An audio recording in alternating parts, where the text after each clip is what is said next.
नमस्कार, M food मॅजिकमध्ये आपल्या सर्वांचं स्वागत आहे। मुलांच्या मोठ्यांच्या सर्वांच्याच आवडीची कोबी मंचुरीची ही रेसिपी आज पहिल्यांदा ट्राय केली, पण खरं सांगू का हॉटेलमध्ये मिळते ना त्यापेक्षाही छान झाली। एकदम सोपी आहे बनवायला, तर वेळ कसलाच लागत नाहीये। तर चला सुरुवात करूया। कोबी इथं मी 1.5 किलोच्या आसपास घेतला आहे, पात घेतली आहे आणि कोथिंबीर घेतली आहे। सॉसमध्ये सोया सॉस घेतला आहे, चिली सॉस घेतला आहे, ग्रीन चिली सॉस घेतला आहे, शेजवान सॉस आणि टोमॅटो सॉस घेतला आहे। तर आता बाइंडिंगसाठी मी इथे मैदा, कॉर्नफ्लॉवर आणि तांदळाचं पीठ घेतलं आहे, आलं आणि लसूण घ्यायचं आहे। तर आता सर्वात पहिल्यांदा आपण कोबी एकदम बारीक असा चिरून घ्यायचा आहे। जेवढा तुम्हाला बारीक चिरता येईल तेवढा बारीक चिरायचा आहे। तर आता आपला इथे कोबी चिरून झालेला आहे। आता पात पण एकदम बारीक चिरून घेऊया। पात पण बारीक चिरून घेतली आहे। आता कोथिंबीर पण बारीक एकदम चिरून घ्यायची आहे। लसूण पण अगदी बारीक चिरायचा आहे। आता लसूण चिरून झाला की आलं हे खिसून घ्यायचं आहे।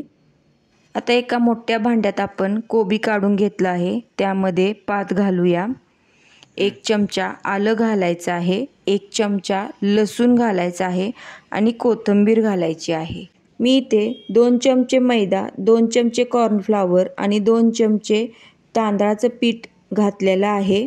हे सर्व मी मोठ्या चमच्याने घातलेलं आहे। जर तुम्ही बारीक चमच्याने घेणार असाल तर 4-4 चमचे घ्या, म्हणजे व्यवस्थित प्रमाण पडेल। आता यामध्ये आपण 2 चमचे सोया सॉस घालणार आहोत, 1 चमचा ग्रीन चिली सॉस घालणार आहोत आणि 1 चमचा रेड चिली सॉस घालणार आहोत। आता लहान 1 चमचा मीठ घालायचं आहे आणि आता हे सर्व पदार्थ छान मिक्स करून घेऊया। लक्षात ठेवा, पाणी कसलंच वापरायचं नाही। कोबीला भरपूर पाणी सुटते, त्यामुळे पाणी कसलेच यात वापरायचं नाही। तुम्ही बघू शकता की पीठ पूर्ण मळून झाले आहे। मी फक्त कोबीच्या सुटलेल्या पाण्यातच हे मळलं आहे। 1 ते 2 मिनिट आपण याला छान मळून घ्यायचं आहे। आता इथं आपलं मंचुरीचं पीठ तयार झालं आहे। तर आता याला तळून घेऊया। तेल अगदी कडकडीत गरम करायचं आहे आणि लक्षात ठेवा की स्टार्टिंगला मंचुरी सोडताना गॅस फुल ठेवायचा आहे, कारण जर कमी ठेवला तर मंचुरी तेल जास्त पितात आणि कोबी पण असा सुटला जातो। मी स्टार्टिंगला गॅस फुल ठेवला आहे।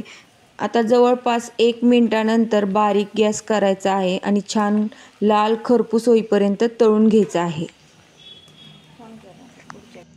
आता आपली मंचुरी तळून झाली आहे, तर आपण याला काढून घेऊया। तर मंचुरी परत खुसखुशीत आणि कुरकुरीत छान व्हावी म्हणून आपण परत एकदा याला तेलात घालून 1 मिनिट मोठ्या गॅसवर तळून घ्यायचं आहे। आता तुम्ही बघू शकता परत तळल्यामुळं ही मंचुरी डबल कुरकुरीत झाली आहे। तर आता याला आपण काढून घेऊया। मस्त खमंग कुरकुरीत अशी मंचुरी तयार झाली आहे। आपण असंच नुसतं खाल्लं तरीही ही खूप टेस्टी लागते। तर आता मोठ्या कढईमध्ये 2 चमचे तेल घ्यायचं आहे, 2 चमचे घालायचं आहे, 1 चमचा लसूण घालायचा आहे। आता हे आपण छान भाजून घ्यायचं। आता त्यामध्ये कांद्याचे मोठे तुकडे, सिमला मिरचीचे तुकडे आणि कोबी चिरलेला घालायचा आहे। आता हे सर्व मोठ्या गॅसवर छान भाजून घ्यायचं आहे। पूर्ण शिजवायचं नाही, तर फक्त कच्चेपणा जाईल एवढं शिजवायचं आहे। तर त्यामध्ये आपण 1 चमचा ग्रीन चिली सॉस, 1 चमचा रेड चिली सॉस, 1 चमचा शेजवान सॉस, 1 चमचा टोमॅटो सॉस आणि 2 चमचे सोया सॉस घालायचा आहे व छान परतून घ्यायचं आहे। आता ह्या सर्व भाज्या आणि सॉस बाइंडिंग होण्यासाठी आपण यामध्ये 2 चमचे कॉर्नफ्लॉवर पाण्यात मिक्स करून घालायचं आहे। त्याऐवजी आपण मैदाही वापरू शकता। आता पटकन हे सर्व छान एकजीव करून घेऊया। आता यामध्ये तळलेले मंचुरी घालून घ्यायचं आहे व परतून घ्यायचं आहे। वरून थोडासा कोबी घालायचा आहे। आता आपली इथे कोबी मंचुरी तयार झाली आहे। तर एका प्लेटमध्ये काढून घेऊया। मस्त अशी कोबी मंचुरी आपली तयार झाली आहे अगदी खायला। तर ही रेसिपी तुम्हाला कशी वाटली, आवडली तर नक्की लाईक करा, शेअर करा आणि चॅनलला सबस्क्राईब करा।